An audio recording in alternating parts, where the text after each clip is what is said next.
Saudações a vocês que acompanham este canal, sejam bem-vindos ao PL MMA 100.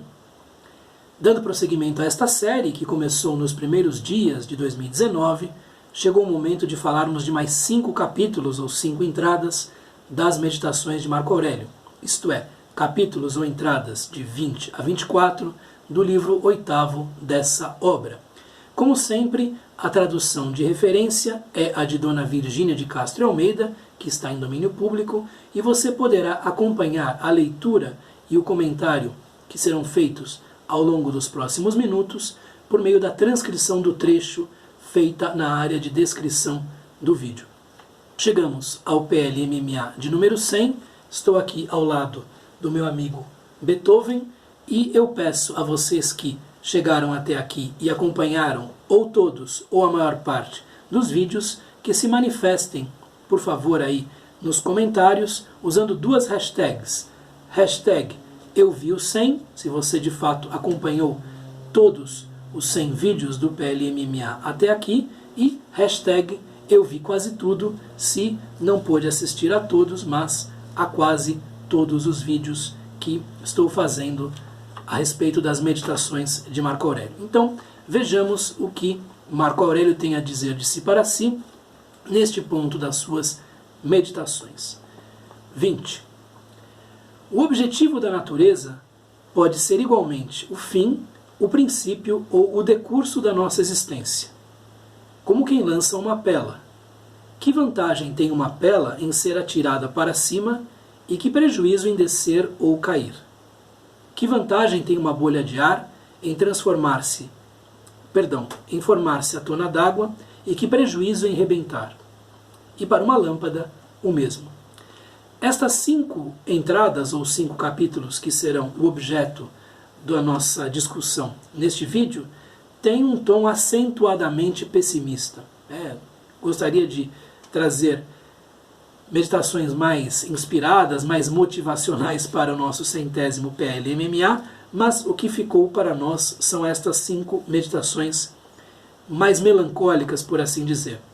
Nós sabemos que o estoicismo, por mais paradoxal que pareça, é uma doutrina, uma filosofia que insiste numa ideia de um otimismo tranquilo no final das contas, mas é um otimismo que nunca se furta a olhar aquilo que a existência pode ter de duro, de complicado, de difícil, de trágico, e afirmar o poder do ser humano de resistir a essas coisas e de viver com uma certa tranquilidade, com uma certa eudaimonia, com uma certa felicidade, mesmo em meio a circunstâncias que pareçam as mais complicadas. Infelizmente aqui temos estes 5 capítulos mais melancólicos, O objetivo da natureza pode ser igualmente o fim, o princípio ou o decurso da nossa existência. O que quer dizer Marco Aurélio com isso?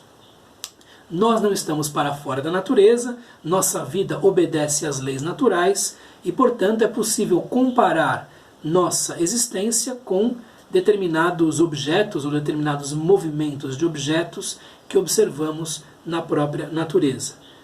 Nosso nascimento, o transcurso ou evolução de nossa existência e nossa morte são coisas que estão previstas pelas próprias leis naturais, fazem parte das regras do jogo. As mesmas leis naturais que determinam outros movimentos, outras dinâmicas para fora da nossa vida, também determinam nossa finitude, também determinam um espaço de tempo, um lapso que viveremos, e por aí vai. Como se sabe, ninguém passa dos 140 anos, ou pelo menos não é comum, pode até ter acontecido aí no passado. Então nós temos nascimento, morte e transcurso da existência como coisas que são dadas não por nós. Nós não decidimos nascer, nós não temos controle sobre quem são os nossos pais, sobre o lugar em que nascemos, sobre a língua que aprendemos a falar, nós não temos controle sobre o nome que recebemos. Então, nós, entre aspas, não pedimos para existir, nada disso depende de nós. São coisas que a natureza nos dá, por assim dizer, e são coisas que estão inseridas nas regras do jogo, fazem parte das leis naturais, estão contidas naquele encadeamento de causas e efeitos em que os estoicos tanto insistiam. E há alguma insensibilidade que vem de um expediente retórico aqui, por parte de Marco Aurélio, porque ele vai comparar, usando 3 símiles, a existência humana aos movimentos de 3 objetos, né, ou as circunstâncias, né, que movem 3 objetos. Então, como quem lança uma bola, uma pela. Que vantagem, que bem tem uma pela, tem uma bola em ser atirada para cima e que prejuízo em descer ou cair. A bola não controla o momento em que é lançada, a trajetória que descreve no ar e nem o momento em que cede à gravidade. Do mesmo modo, nossa vida está submetida a leis naturais que, enfim, impõem um decaimento a partir de um certo ponto. Ninguém se furta a isso. Ah, mas é insensível? Ok, concordo. Mas esta insensibilidade é um expediente retórico para que nós observemos a realidade como ela é. Estamos inseridos em um encadeamento de leis naturais que permite que tudo quanto existe, exista, e nossas vidas são finitas porque tudo é finito. Tudo o que existe na natureza é finito e a transformação é necessária para essa própria natureza. Que vantagem ou que bem tem uma bolha, tanto de ar quanto de sabão, em formar-se a tona d'água na superfície da água e que prejuízo em rebentar. Então, do mesmo modo como a bolha tem um lapso de tempo de existência e uma elasticidade possível, nós também temos um lapso de tempo que vamos transcorrer aqui na Terra. Nós temos um lifespan, né? Como se diz em inglês, também neste ponto. E do mesmo modo uma lâmpada que tem lá o seu fogo, o seu combustível e que se extingue depois de algum tempo. Então é uma meditação mais dura, imbuída de um certo pessimismo, mas que nos faz ver a naturalidade dos processos a que estamos sujeitos. Nós não controlamos o fato de estarmos vivos, o fato de nos ter sido dada a vida, né? A nossa morte muito provavelmente não será algo sobre o qual nós teremos controle, e por aí vai. Todas essas coisas estão fora da alçada do ser humano e nós estamos aí presos a essas leis naturais, imutáveis e inexoráveis. 21. Remira esse corpo e vê o que ele é e no que a velhice, a doença e a libertinagem o tornam. A vida é curta para o que lisonjeia e para o lisonjeado, para o que cita e para o que é citado. E isto faz-se num canto desta região, e ainda aí nem todos estão de acordo, nem sequer um homem consigo próprio. E a terra inteira é um ponto apenas. Bom, olhe para o seu próprio corpo, diria Marco Aurélio para si mesmo. Olhe para o seu próprio corpo. Ele já tem uma certa idade aí, mais de 50 muito provavelmente, já nota alguns sinais de madurez, se não de velhice, e perceba que este corpo, que talvez agora tenha saúde, esteja em perfeito estado, será transformado, se não transtornado pela velhice de uma certa maneira, poderá ser transformado ou transtornado pela doença e mesmo pelos vícios, pela libertinagem, né? Por aquilo que em francês se diz debauche, né? Mesmo essa libertinagem, esses excessos, né, acabam marcando profundamente o corpo. Você percebe por um aspecto envelhecido que algumas pessoas têm, que tiveram uma vida de excessos, de vícios, né? Isso também muda o corpo. Então perceba a passagem do tempo e as circunstâncias a que nós estamos sujeitos pelos efeitos que essas coisas têm sobre o nosso próprio corpo. E aí ele volta com a vida é curta, a vida é breve. E a vida é breve tanto para o que lisonjeia, tanto para o que exalta, o que louva, quanto para o lisonjeado, quanto para o que é exaltado, para o que é louvado. Aquele que coloca um no pedestal tem a vida curta, assim como aquele que é colocado no pedestal. A vida de todos é curta, de alguns mais curta do que de outros. Mas tentar eternizar alguém por meio da palavra também é algo que, no final das contas, dará com os burros na água. Também é algo que se perderá com o tempo. Porque não é isto que importa, né? Sob o ponto de vista estoico.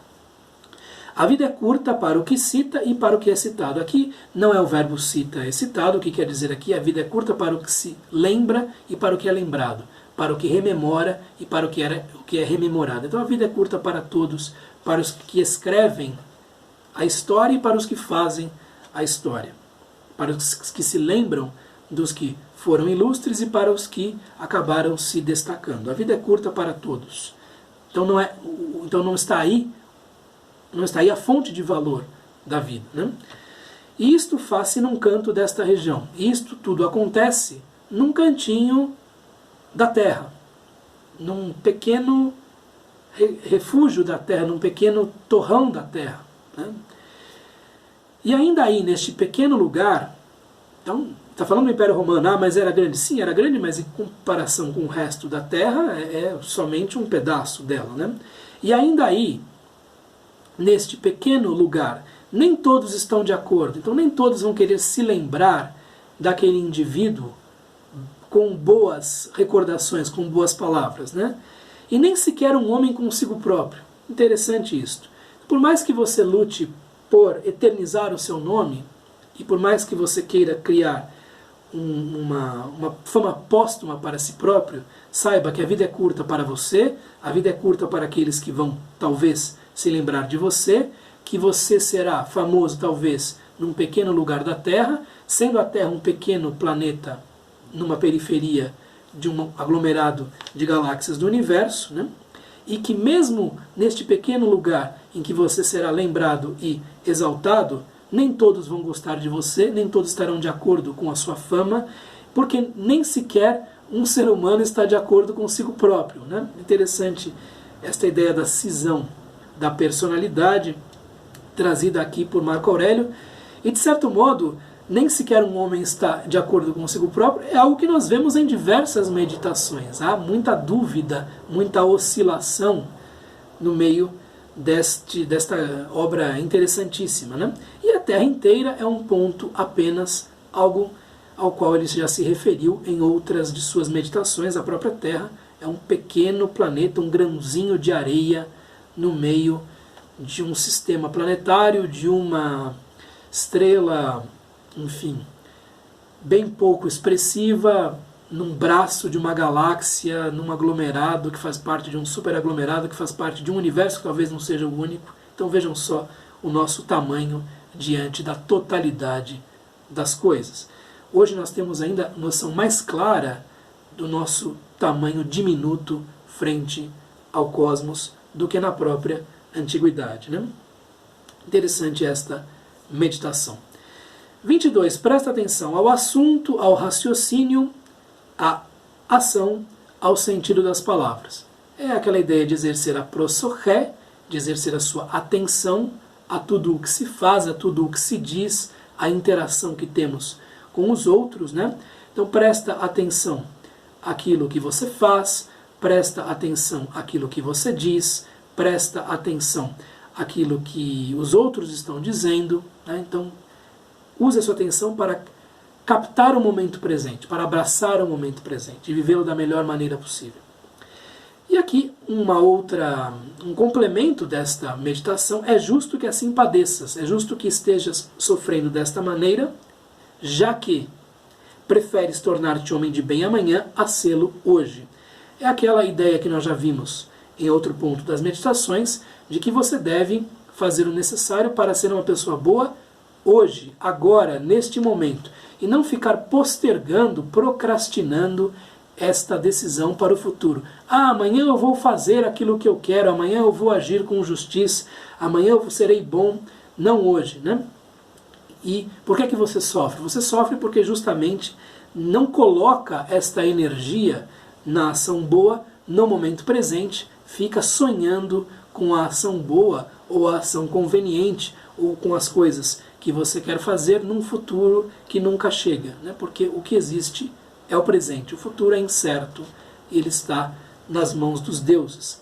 Então preste atenção ao que você está fazendo agora, neste momento, use o momento presente da melhor maneira possível, é o que Marco Aurélio diz de si para si. 23. Faço qualquer coisa, faço-a aplicando ao bem da humanidade. Acontece-me qualquer coisa, aceito-a como vinda dos deuses e da fonte universal de onde procedem encadeados todos os acontecimentos. Interessante esta meditação, porque nós vemos que o homem sábio, ou aquele que caminha na direção da sabedoria, tem duas dimensões a considerar, digamos assim. Quando ele age, deve se certificar de que está agindo com a dikaiosune, isto é, com a justiça, no interesse do bem do maior número possível, buscando uma ação que seja a mais benéfica possível naquele momento. Faço qualquer coisa, faço esta coisa aplicando-a ao bem da humanidade, com referência ao bem da humanidade, ao bem da koinonia, né? Agora, quando me acontece alguma coisa, todo aquele imenso domínio das coisas às quais nós estamos sujeitos, mas sobre as quais nós não temos controle, acontece-me qualquer coisa, é algo que vem do fado, do destino, aceito estas coisas. Aceitar quer dizer não passividade exatamente, mas entender que isto vem de uma potência que é superior à sua, isto é algo que você não pode controlar, você só controla o modo como reage a esta coisa.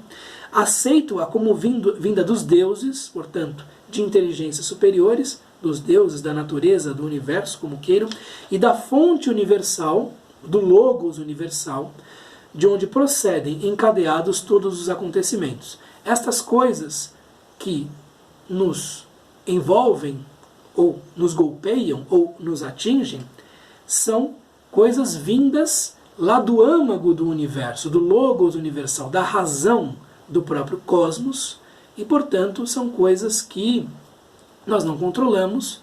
Nós podemos, evidentemente, nos adaptar a estas coisas para tirar proveito delas sempre que isso for possível. Então, agindo em dois flancos, digamos assim, prestando atenção a duas dimensões: a dimensão da sua própria ação, enquanto indivíduo capaz de agir, e a dimensão daquilo que sucede a você, que vem dessas leis universais, sobre as quais você não tem controle, mas sobre as quais você pode primeiro formar um juízo correto e depois determinar algum tipo de reação.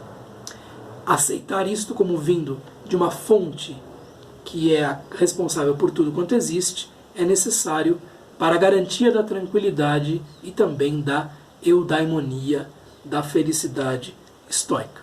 E por fim, uma reflexão que não é das mais agradáveis, assim como a 20, né? Ainda mais desagradável: que vês no teu banho óleo, suor, sujidade, água viscosa, coisas repugnantes. Assim é qualquer parte da vida e qualquer objeto que nos prende. É uma daquelas meditações mais difíceis, mais melancólicas, em que Marco Aurélio se prende a dados menos agradáveis da existência. Nós já vimos outras assim, né? Então vai dizer que tudo quanto existe é a sobra do banho, né? Então, quando você toma banho, nós não prestamos muita atenção com isso porque o chuveiro fica ligado em geral. Mas se você desliga, fecha o chuveiro sem sabor e depois liga o chuveiro, você percebe que às vezes sai uma água de uma cor não tão límpida do seu próprio corpo. Isso era muito mais claro para um romano, dados os hábitos que eles tinham de banho, né? Então, o que você vê no banho? Óleo, suor, sujeira, uma água viscosa, coisas repugnantes, e são coisas assim que fazem parte da própria vida, né? Assim é qualquer parte da vida e qualquer objeto que nos prende. Quer dizer, também este objeto tem a sua possibilidade de tornar-se uma coisa suja ou desprezível ou um resíduo, né?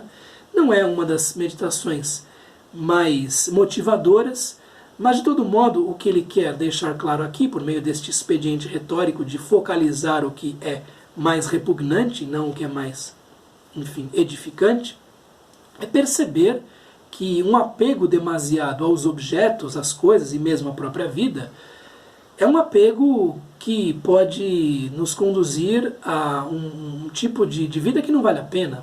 Então, apegar-se a coisas que são possivelmente destrutíveis, a coisas que podem quebrar, sujar, se perder, né? Não entender que o bem é interior, em termos estoicos, é algo que necessariamente conduz a uma vida que não é a melhor. Então, por meio deste expediente retórico, da focalização do que é repugnante ou nojento, ele chama a atenção de si próprio para a necessidade de se desapegar do que é puramente externo, do material que é externo, e concentrar-se em si próprio. Porque o que importa no banho, evidentemente, é o ato de banhar-se e não são esses resíduos que vão embora com a água corrente. Muito bem, eis o que eu tinha a lhes dizer neste vídeo. Já sabem, hashtag eu vi o 100, hashtag eu vi quase tudo. Manifestem-se aí, por favor, e se assim o desejarem, na área de comentários do vídeo. E vamos continuar com o PL MMA, já adentrando na segunda centúria, né? No segundo centenário, por assim dizer, na segunda centena da nossa série. Muito obrigado a todos que me têm seguido até aqui, e vamos continuar com o PL MMA número 101 no próximo vídeo. Um abraço, até, tchau.